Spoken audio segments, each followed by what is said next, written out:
Bien, j'attaque.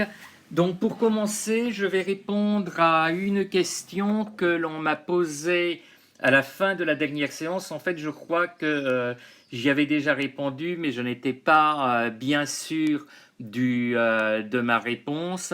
Là, maintenant que j'ai vérifié, j'en suis sûr. C'est quel est le nom de la règle, de la première règle que je vous ai donnée dans le grand 1 sur la validité. Donc elle s'appelle règle de substitution uniforme et je pense que c'est plus ou moins ce que j'avais indiqué puisqu'il s'agit donc de substituer uniformément dans une formule valide des formules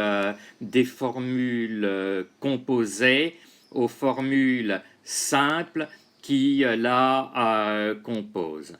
Je vous rappelle un exemple, je crois que c'est celui que j'avais donné, je le rappelle aussi parce que je voudrais rajouter quelque chose, c'est que comme la formule P est si P alors Q implique Q est valide, alors on peut dire, puisque donc on a ça, on peut dire aussi que la formule A et A implique B implique B, où les majuscules représentent des formules composées, est valide. Un point sur lequel je veux insister avant d'en revenir là où nous en sommes, c'est-à-dire à l'équivalence et à la règle de l'équivalence, ce que je veux indiquer, qui me semble aller de soi, mais ça ne va peut-être pas forcément de soi pour vous, c'est que évidemment, non seulement on peut substituer uniformément des formules composées aux formules simples d'une formule valide, mais on peut aussi substituer d'autres formules simples, ce qui est normal puisque quand on écrit par exemple donc la première ligne, quand on dit que cette formule est valide, c'est dire qu'elle est vraie dans tous les états du monde possibles, quelles que soient les propositions élémentaires représentées par les symboles petit p et petit q. Donc évidemment, si j'inverse p et q, j'aurai aussi une formule valide, q et q implique p est évidemment valide. Si je veux utiliser d'autres lettres, j'aurai aussi une formule valide. R et R implique S implique S est valide. Et peut-être aussi quelque chose qu'il est bon de préciser, si je substitue uniformément une formule composée dans ma formule valide, mais que je ne le fais pas pour toutes les formules simples, mais que je substitue uniformément à une formule simple donnée, j'ai encore une formule valide. Exemple de ce que j'entends par là, qui n'est pas forcément clair, à P, petit p, formule simple, je substitue une formule composée que je note grand A. Par contre, je laisse la formule simple Q ensuite. Cette formule-là est bien sûr également valide. Donc voilà tout ce que j'avais à dire pour la règle de substitution uniforme. J'espère que vous l'avez bien comprise, que vous l'avez bien assimilée, parce que la plupart du temps, je ne pense pas à dire que j'en fais usage quand j'en fais usage. Je me contente de dire, on sait que cette formule est valide, donc celle-là est valide, ou cette formule est valide parce qu'on sait que cette autre formule est valide. sans répéter à chaque fois, c'est sans doute un tort que j'ai, c'est une application de la règle de substitution uniforme. En plus, si je le répétais à chaque fois, ça aurait cet avantage que je n'aurais pas eu besoin d'aller chercher dans mes notes pour être sûr de son nom. J'aurais pu répondre tout de suite et sans hésitation quand on m'a posé la question. Bon, en voilà assez pour la règle de substitution uniforme. Donc ça, c'était le rang 1. J'en reviens maintenant au rang 2, qui s'appelle, là je crois que je vous l'ai dit sans hésitation, règle de substitution des équivalents. En fait, j'aurais dû, ou des équivalences. En fait, j'aurais dû dire plus exactement des équivalents valides ou des équivalences valides. C'est un abus de langage que je fais souvent, mais je ne suis pas le seul. Quand je dis dans le cadre d'un raisonnement, je sais que A est équivalent à B, je veux dire, en général, le contexte permet de le préciser, mais je veux dire la plupart du temps que l'équivalence A équivalent à B est une équivalence valide. Donc je ne sais pas si vous avez déjà fait l'exercice que je vous ai donné sur cette règle de substitution des équivalents ou des équivalences valides. Je vais y revenir encore un peu et donc je ne sais pas si avoir déjà fait l'exercice va vous aider ou non à mieux comprendre ce que je dis maintenant, ou si au contraire c'est ce que je dis maintenant qui va vous aider à comprendre l'exercice. En tout cas, je reviens sur cette règle de substitution des équivalents valides. Donc je rappelle, je ne l'écris pas au tableau, enfin sur mon iPad, mais j'en écris une toute petite partie. Je rappelle que l'idée, c'est que j'ai deux formules. Une formule que j'appelle C indice renta, une formule que j'appelle C indice rang B, deux formules qui diffèrent uniquement en ce que dans la formule C indice rang B, j'ai une formule rang B là où j'avais une formule renta dans la formule C indice renta. Je ne me souviens plus de l'exemple que j'ai pris en cours. Ben, c'est peut-être quelque chose tiré de ce qu'il y avait au-dessus. J'ai P et P implique Q implique Q, qui se trouve être une formule valide, mais ce n'est pas important à ce point, ça marcherait tout aussi bien pour une formule non valide. Je vais écrire une formule non valide à côté. P implique Q et Q implique P.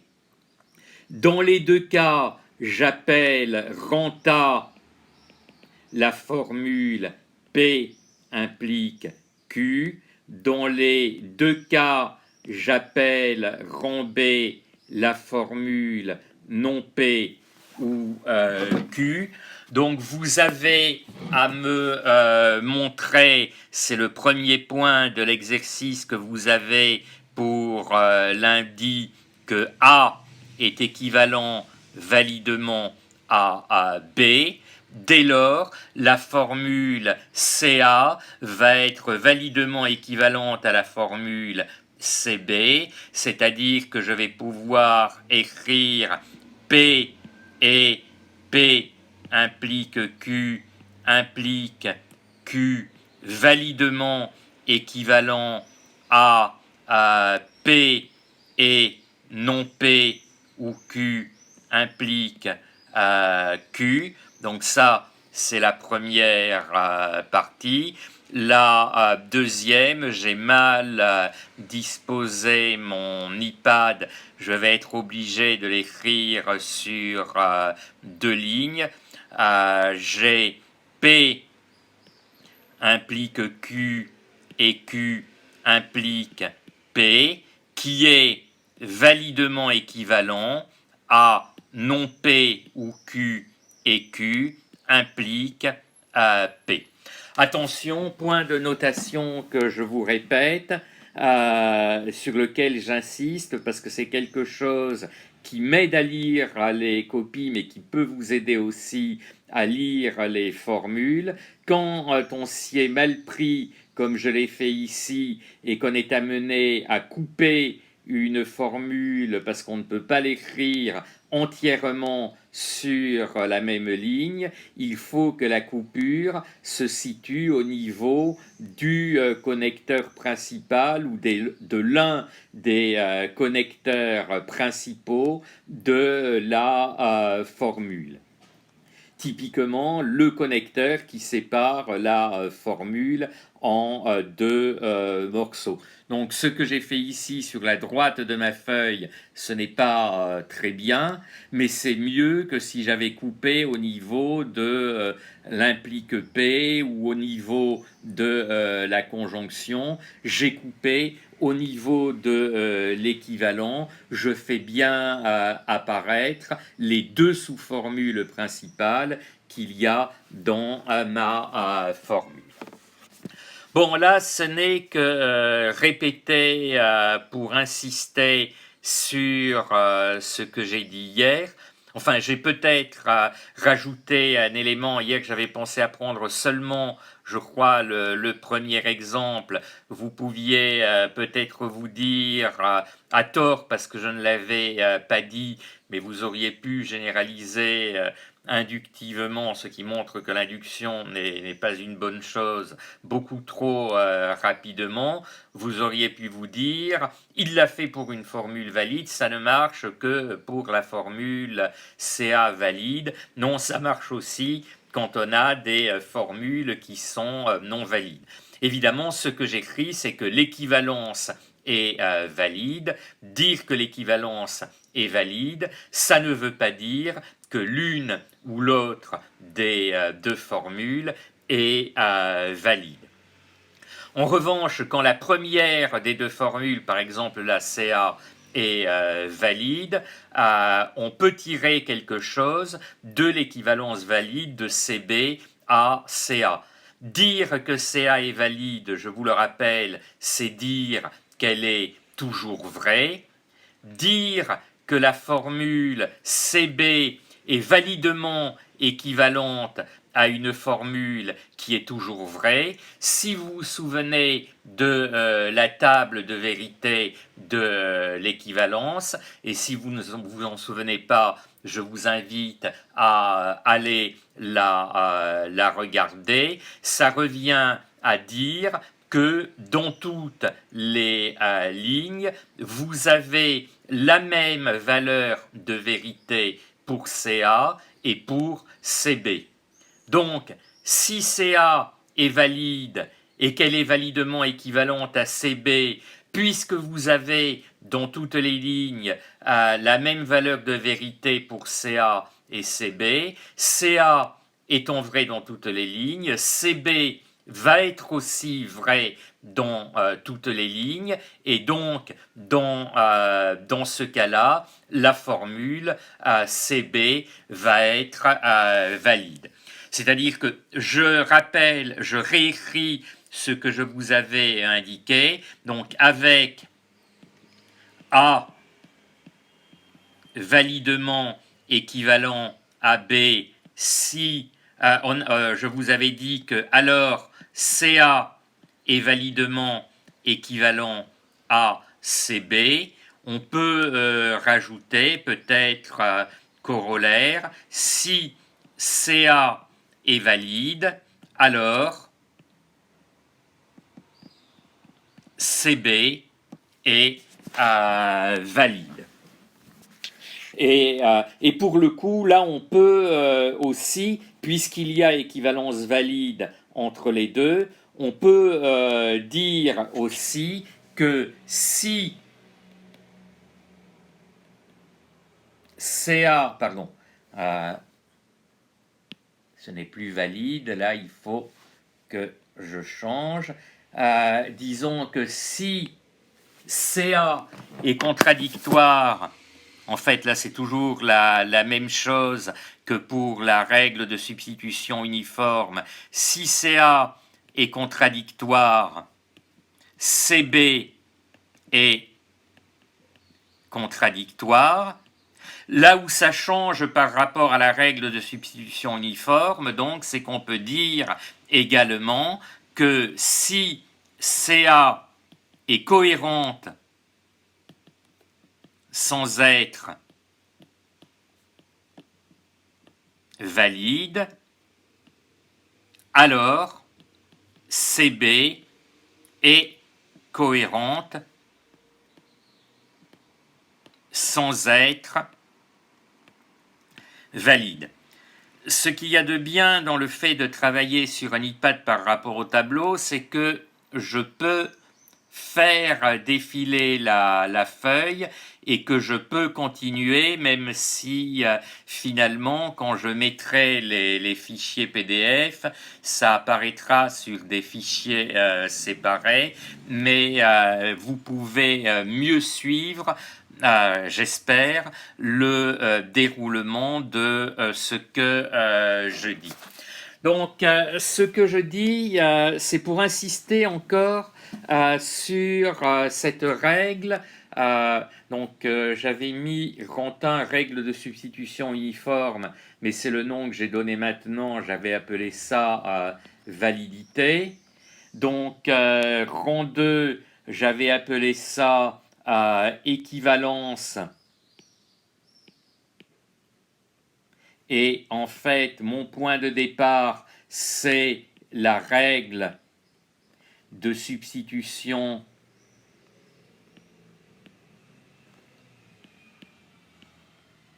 des équivalents sous-entendus valides. Il vaut mieux effectivement dire équivalent que équivalence. Ce n'est pas une équivalence qu'on substitue à une autre, c'est une formule qu'on substitue à une formule qui lui est équivalente.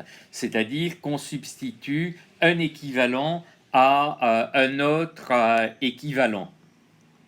Donc, avant de poursuivre, je voudrais encore essayer de légitimer cette règle de substitution des équivalents valides. Pourquoi est-ce que si la formule A est validement équivalente à la formule B, alors la formule CA va être validement équivalente à la formule CB. Essayez de vous représenter, si vous n'y arrivez pas, vous traitez un exemple un peu compliqué pour bien voir à quoi ça correspond. En même temps, ça vous entraîne à faire des tables de vérité.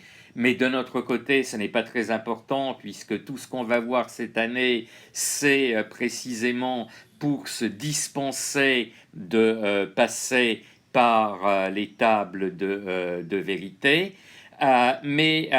Imaginez donc que vous construisez une table de vérité de la formule CA.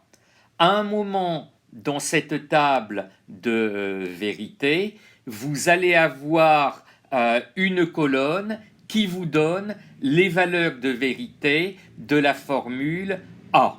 Et ce sont les valeurs de vérité de la formule A que vous allez utiliser ensuite pour construire finalement les valeurs de vérité de votre formule CA. Maintenant, dire que la formule A est validement équivalente à B, c'est dire, je l'ai déjà dit aujourd'hui et je vous le répète, compte tenu de la table de vérité de l'équivalence, c'est dire que dans toutes les lignes, vous avez la même valeur de vérité pour A et pour B. Donc, si vous remplacez la colonne A par la colonne B. Ce que vous allez construire ensuite en prenant toujours B à la place de A, mais puisque les valeurs de vérité sont les mêmes, ça va être exactement la même chose. Donc à partir du moment où vous avez construit A dans la table de vérité de CA, B dans la table de vérité de la formule de CB, tout ce qui vient après est pareil, se déduit de la même manière des valeurs de vérité de A ou de celles de B, mais si A est équivalent à B, ce sont les mêmes pour A et pour B.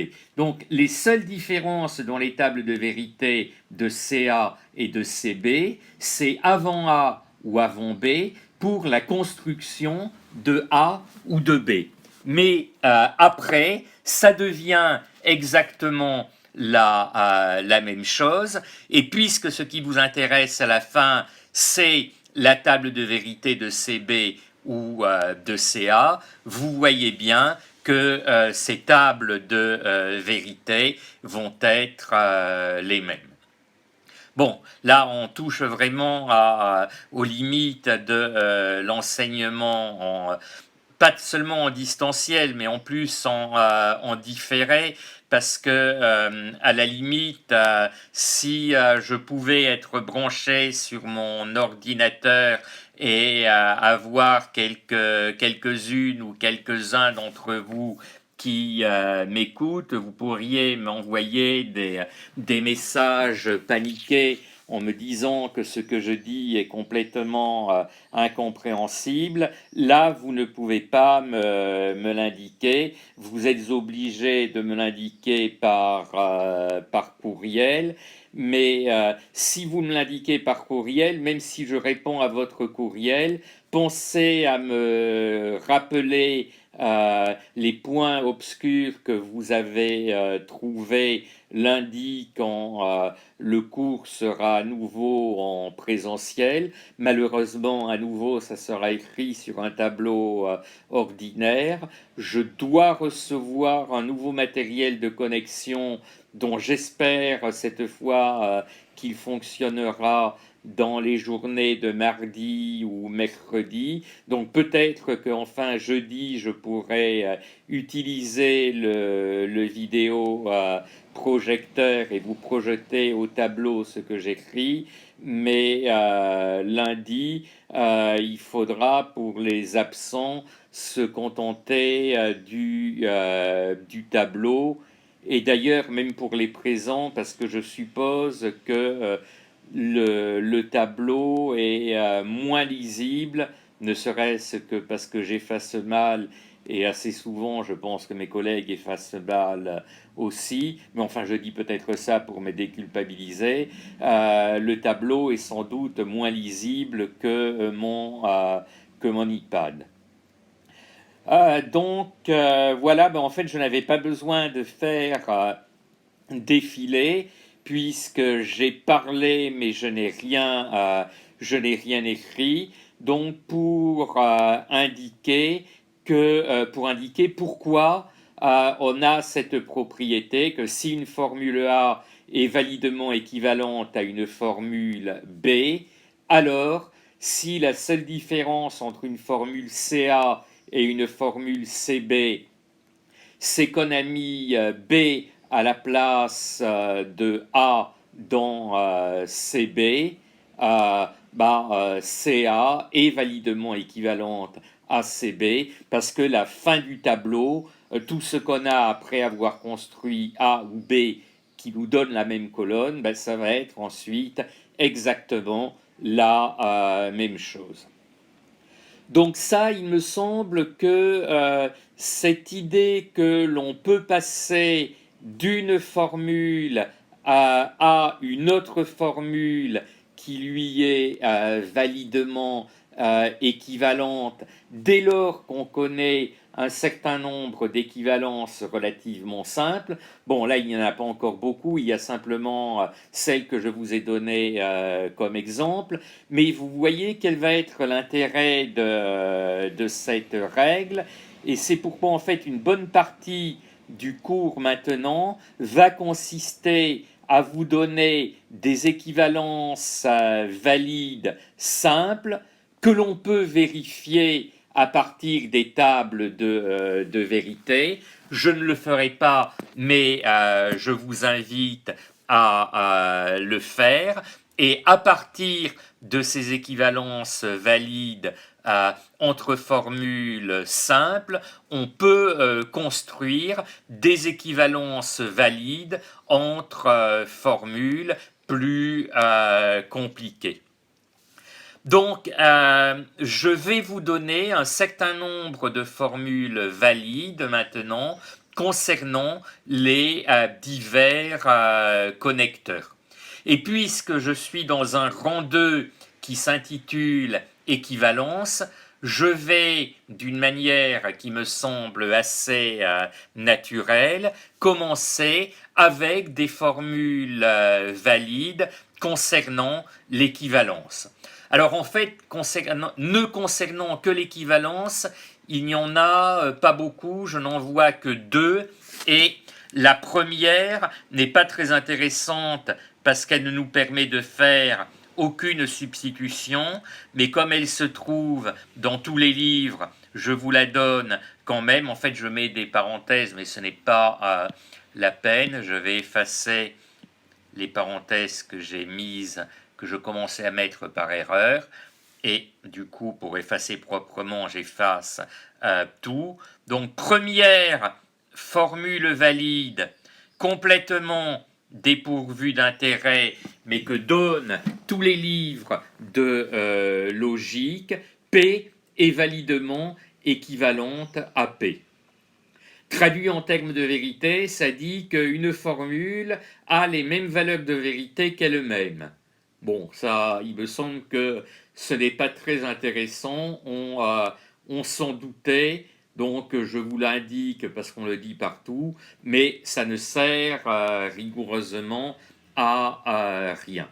Alors en revanche, on a une deuxième formule valide concernant l'équivalence qui, elle, peut être utile. Le seul point qui rend peut-être inutile que je la donne est qu'elle me paraisse évidente, mais peut-être ne paraît-elle pas évidente à vous, encore que je pense que je l'avais déjà plus ou moins fait remarquer l'an dernier, mais je n'en suis pas sûr. Donc là, je l'indique explicitement, c'est que P équivalent à Q est validement équivalent à Q équivalent à P. Ce qui revient à dire que l'ordre des termes d'une équivalence n'a pas d'importance. Alors ça se remarque par exemple quand on décrit la table de vérité de l'équivalence, puisque la description de la table de vérité de l'équivalence, c'est vrai quand les deux termes de chaque côté ont la même valeur de vérité, et faux quand ils ont des valeurs de vérité différentes. Donc vous entendez bien là-dessus, j'avais insisté sur ce point pour le coup quand je parlais de la construction de la table de vérité de l'équivalence. L'ordre des termes dans une équivalence n'est pas important. C'est ce que nous dit cette équivalence valide, peu importe ce que je mets en premier terme et ce que je mets en second terme de mon équivalence, ça revient au même. Et ça me semble tellement évident pour le coup, et j'insiste parce que, donc, comme ça me semble évident, il m'arrive très souvent de trouver des formules tellement évidentes que je ne précise pas quelle formule j'utilise, mais parfois j'y pense quand même. Dans ce cas-là, je crois que je n'y pense jamais et que chaque fois que j'ai besoin d'inverser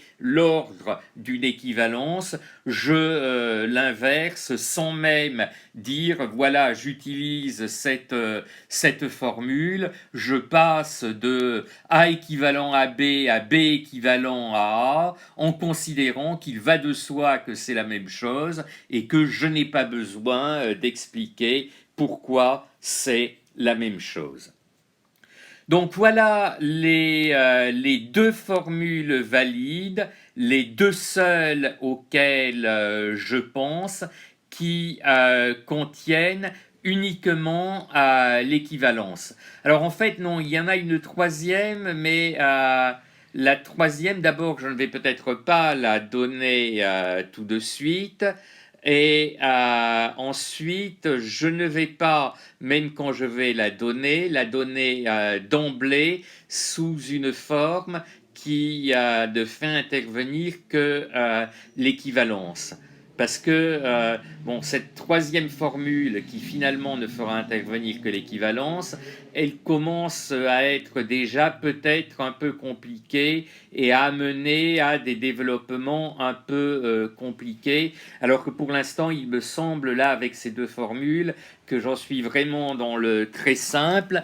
Et je rajoute encore une troisième formule qui est très simple, mais qui ne joue plus seulement sur l'équivalence, qui est que P équivalent à Q et la conjonction, donc vous voyez que ça ne joue plus seulement sur l'équivalence, puisque j'introduis aussi dans le terme de droite une conjonction, et la conjonction de P implique Q, et donc je fais aussi intervenir une implication, et de Q implique P, je fais intervenir une autre implication. Donc cette formule me paraît, disais-je, très simple, d'autant plus simple que j'ai essayé de choisir parmi les multitudes de notations que l'on trouve dans les livres de logique, celles qui rendent le plus manifeste ce lien entre l'équivalence et l'implication. L'implication, c'est la flèche dans un sens. Quand on a la flèche dans un sens et la flèche dans l'autre, on a la flèche dans les deux sens, c'est-à-dire que quand on a deux implications dans deux sens différents, on a une équivalence. Et réciproquement, c'est bien une équivalence. Je vous rappelle que justement, c'est la formule précédente, peu importe l'ordre des termes d'une équivalence. C'est-à-dire que quand j'écris cette formule-là, il va de soi pour moi, et donc je ne l'écris pas. Enfin, je l'écris quand même tout en disant que je ne l'écris pas, c'est de la prétérition. Il me semble que si vous essayez d'apprendre les formules, mais normalement ça viendra naturellement en faisant des exercices. Pour moi, il va de soi que quand j'écris ça, j'écris également ce que j'écris entre crochets, que P implique Q et Q implique P est validement équivalent à P équivalent à Q. Donc je le mets entre crochets parce que je l'ai écrit tout en disant que je ne l'écrivais pas parce qu'il me semble que je n'aurais pas dû avoir besoin de l'écrire, mais même si ça va sans dire, ça va peut-être mieux, surtout au début, en le disant. Donc dire que l'on peut passer de l'équivalence à l'implication dans un sens et l'implication dans l'autre, c'est tout aussi bien dire que l'on peut passer de l'implication dans un sens et l'implication dans l'autre à l'équivalence. D'ailleurs, si par hasard il y en avait parmi vous, ça arrive de temps en temps. Je me souviens d'au moins deux étudiants. euh, il se trouve, je crois que ce sont des étudiants et pas des étudiantes qui sont venus en philo après avoir fait une année de maths sup. Euh, et, euh, et donc pour eux, la logique était quelque chose de très simple. Ça, à eux, ça leur paraissait évident, mais il me semble qu'il n'est pas nécessaire d'être passé par Matsu pour que ça paraisse évident. En tout cas, il s'agit de deux étudiants qui ont réussi tous les deux le CAPES du premier coup. Même s'il n'y a pas de question de logique au CAPES. Dans un des cas, je sais par l'un des membres du jury qu'il avait eu une très bonne note en philosophie des sciences. Il y avait un sujet de philosophie des sciences et bah oui, il savait de quoi il parlait quand il parlait de sciences.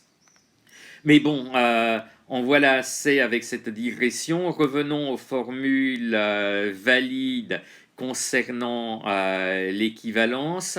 Donc là, maintenant, je vais vous en écrire une dans laquelle il n'y a pas que des équivalences, mais je vais rapidement la transformer en formule avec uniquement des équivalences.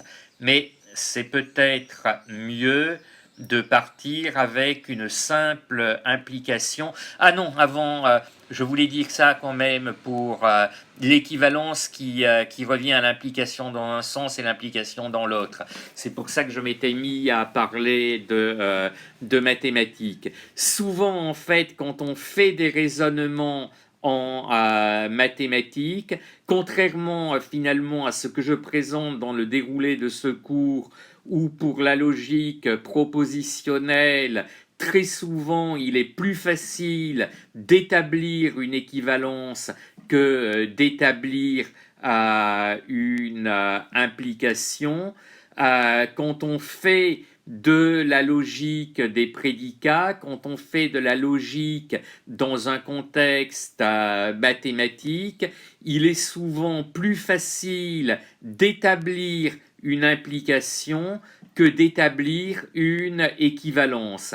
Et c'est pourquoi souvent les mathématiciens, quand ils veulent démontrer qu'une équivalence est valide, montrent qu'ils ont une implication valide dans un sens, une implication valide dans l'autre sens. Donc, ils ont l'équivalence comme conjonction de deux implications valides et l'équivalence est elle-même valide. Voilà, mais pour le coup, si vous n'avez pas compris ce que je viens de dire ici, ce n'est pas très important. En revanche, si vous ne comprenez pas ce que je vais dire et écrire maintenant, ça devient plus gênant. Donc, formule très importante concernant l'équivalence. En fait, c'est peut-être cette formule qui donne toute cette importance à la règle de substitution des équivalences valides, c'est que si vous avez à la fois P équivalent à Q et Q équivalent à R, alors vous avez P équivalent à R. Donc, vous voyez pourquoi je vous ai dit que là, c'était une formule dans laquelle on n'avait pas que des équivalents, puisque j'écris, c'est le connecteur principal de ma formule, celui qui sépare ma formule en deux parties, j'écris une implication. Quand j'ai une première formule qui est équivalente à une deuxième et la deuxième qui est équivalente à une troisième, alors je peux faire un saut par-dessus le deuxième terme et je peux écrire que la première formule est équivalente à la troisième. Donc je l'écris comme ça parce que justement faire un saut par rapport au deuxième terme, ça montre bien que l'on a d'une certaine façon une simplification parce que l'intermédiaire disparaît. Mais le fait que l'intermédiaire disparaisse est ce qui m'impose d'écrire simplement une implication et non une équivalence. Ce n'est pas parce qu'une formule P est équivalente à une formule R que je peux rajouter n'importe quelle formule entre les deux et écrire P équivalent à Q et Q équivalent à R. Et pourtant, comme je suis dans le paragraphe sur l'équivalence, j'aimerais bien avoir une équivalence. Alors, qu'est-ce qui fait que je ne peux pas remonter? Je le répète, c'est que le terme du milieu a disparu. Je vais peut-être essayer de vous donner un exemple pour vous montrer est-ce que je peux vous donner un exemple comme ça avec des formules simples ou est-ce que je suis obligé? Non, je suis sûr que même avec des formules simples, je peux donner un exemple pour lequel je n'ai pas l'implication en sens inverse et donc pour lequel je ne peux pas écrire d'équivalence. Supposons que P soit vrai, supposons que R soit vrai et supposons que Q soit fausse. Alors, dans ce cas-là, si vous calculez la valeur de vérité de P équivalent à Q, vous voyez que c'est vrai équivalent à faux, c'est faux. La valeur de vérité de Q équivalent à R, c'est faux équivalent à vrai, c'est faux aussi. La valeur de vérité de P équivalent à R, c'est vrai équivalent à vrai, c'est vrai.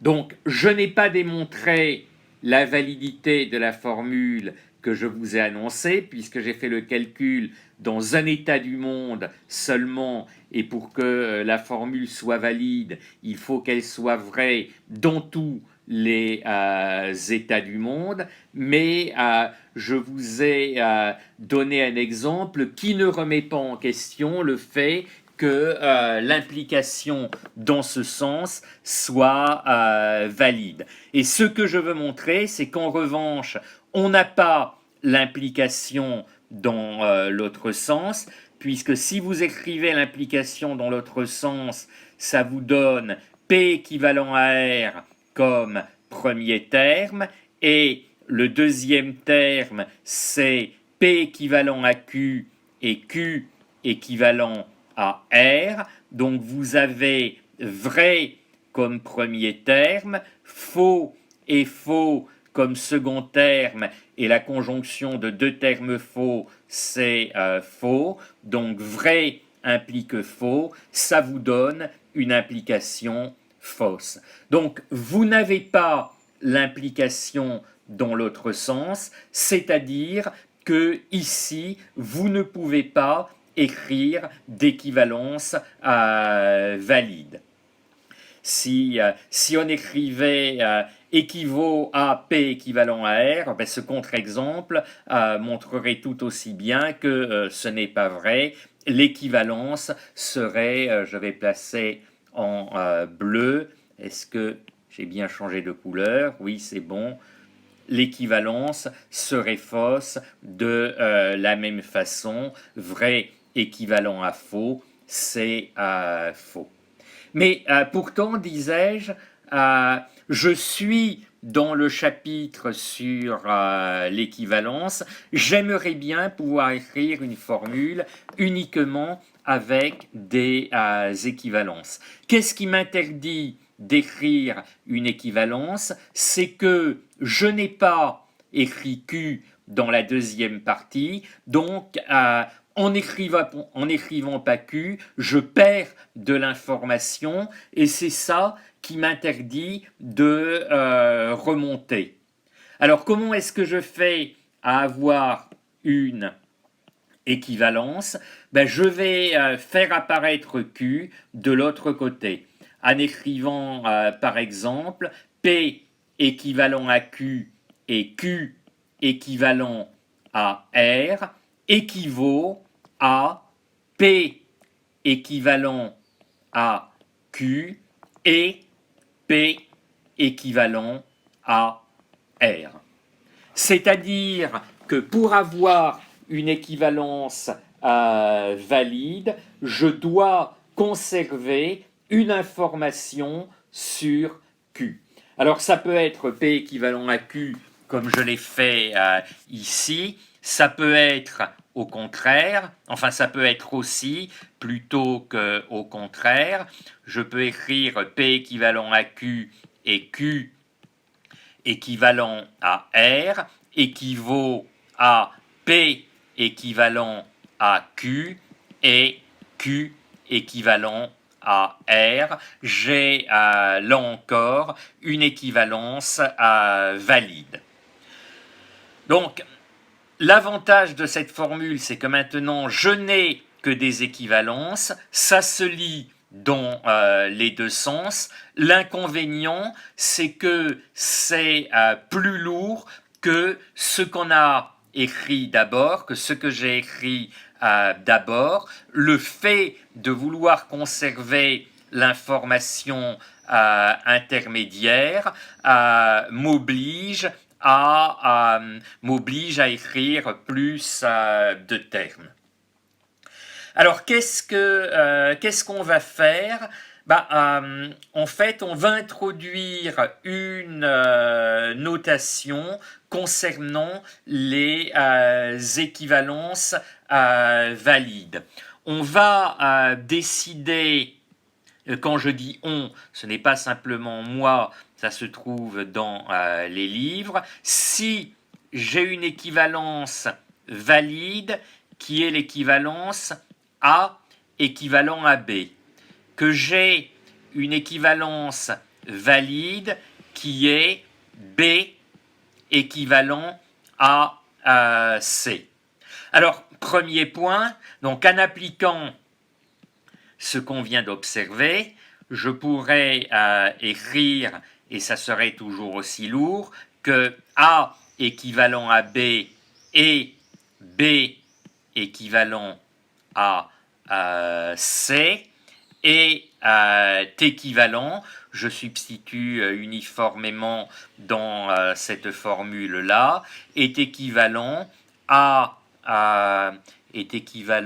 quoi? Attendez, je me suis trompé, là, le but, pardon, c'est là que je me suis trompé, P équivalent à Q et Q équivalent à R. Ici, j'ai remis exactement ce que j'avais écrit avant, donc j'efface, certes du coup les gens qui verront le tableau figé simplement ne comprendront pas trop à un moment mes remarques et ne les comprendront qu'après. Ce que je voulais écrire ici, c'était que je répétais le terme Q équivalent à R et que je passe à celui que je déduis, P équivalent à R. Donc quand je pars de A équivalent à B et B équivalent à C, je peux en déduire implication que A est équivalent à C. Si je veux avoir une équivalence, je dois répéter l'un des deux termes et j'écris par exemple A équivalent à B, donc je répète le premier, et puis j'écris celui qui est une conséquence de mes deux premières équivalences, qui est A équivalent à C. Mais donc, comme pour les formules avec les minuscules, on a quelque chose de très lourd. D'où une notation que l'on introduit et qui va être très utile parce qu'on va avoir à faire des chaînes de raisonnement, des suites de raisonnement par l'usage de diverses formules valides. On passera d'une première formule à une deuxième formule à laquelle elle est validement équivalente, et puis la deuxième est validement équivalente à une troisième, et donc on peut passer de la première à la troisième, et puis éventuellement de la première à la quatrième, etc. Donc je vous l'écris d'abord dans le cas que j'ai envisagé ici de simplement deux formules. Au lieu d'écrire, donc comme je l'ai fait ici, que A est validement équivalent à B et que B est validement équivalent à C, on écrira, et c'est le seul cas dans lequel on peut mettre des équivalences à la suite les unes des autres sans parenthèse, on écrira que A est validement équivalent à B, qui est lui-même validement équivalent à C. Donc cette écriture-là se lit comme un résumé de A validement équivalent à B, B validement équivalent à C, et du coup, on sait bien que l'on peut passer de A à C. Évidemment, il n'y a pas de raison de s'arrêter à trois formules. Je vous l'écris encore avec 4. Bon, je ne suis pas obligé de changer de tableau, mais là je vais faire comme si je devais changer de tableau, parce que sinon je pourrais continuer indéfiniment 5, 6, 7. J'espère que vous allez avoir compris avec 4. Donc de même, si j'ai A équivalent à B, B équivalent à C, C équivalent à D, je pourrais écrire plus simplement que A est validement équivalent à B, qui est validement équivalent à C, qui est validement équivalent à D.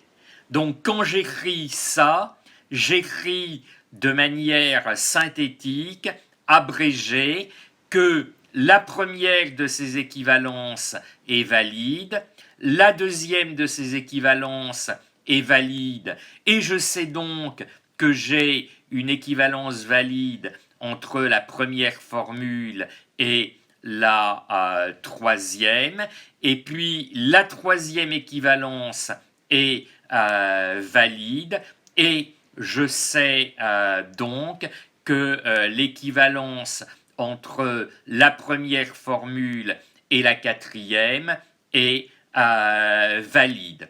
Alors, j'insiste bien, c'est le seul cas dans lequel on peut, et là je crois que ce n'est pas une lubie de ma part, c'est bien ce que j'ai vu dans les livres, c'est le seul cas dans lequel on peut mettre à la suite des équivalences sans utiliser de parenthèses, quand on a une suite d'équivalences valides.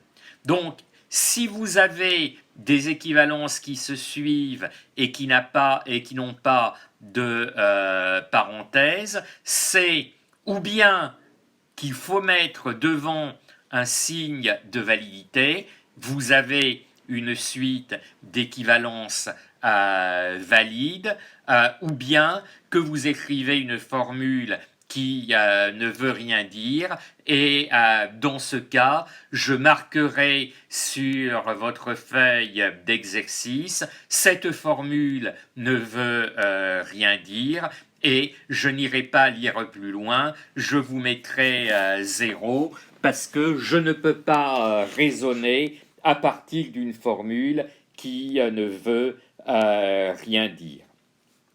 Donc, inutile de mettre des équivalences dans ce cas, mais c'est dans ce cas seulement, inutile de mettre des parenthèses dans ce cas, mais c'est dans ce cas seulement que vous n'avez pas à mettre de parenthèses entre des équivalences qui se suivent. Voilà, je vais passer à une dernière formule sur l'équivalence qui nous permettra de faire le lien entre ce rang 2 sur l'équivalence et le rang 3 sur la négation. Donc en fait, je vais mettre un rang 3 négation déjà, parce que ce que je vais écrire maintenant relève encore d'une certaine façon de l'équivalence, mais commence aussi à donner des informations sur la négation. Donc, vous avez un rang 3, mais qui n'est pas un niveau bien précis de la feuille. Vous pouvez mettre tout de suite rang 3 à négation, ou vous pourrez le mettre dans un moment, c'est-à-dire lors du prochain cours. Pour l'instant, on est dans un certain entre-deux. Donc, rang 3 négation, je vais me contenter de vous donner une formule donc, qui fait intervenir à la fois la négation et l'équivalence, qui est que la négation de P équivalent à Q est validement équivalente à négation de P équivalent à Q.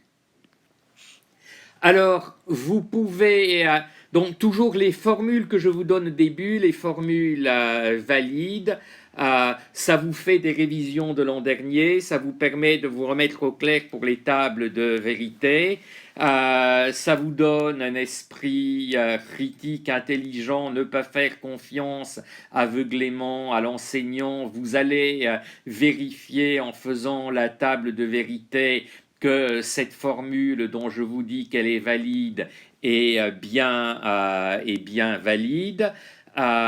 Qu'est-ce que je voulais dire? Alors la question que on peut se poser, que vous vous posez peut-être, c'est puisque l'ordre des termes d'une équivalence n'est pas important, pourquoi est-ce que je fais porter la négation sur le premier terme et pas sur le second? Ben, c'est une bonne question, si vous la posez, si vous me la posez. Alors, on peut y répondre aussi en faisant la table de vérité, parce que là, ce n'est pas très compliqué, mais on peut aussi commencer à y répondre en utilisant les diverses formules valides que l'on a vues jusqu'à maintenant et les diverses règles que l'on a vues jusqu'à maintenant.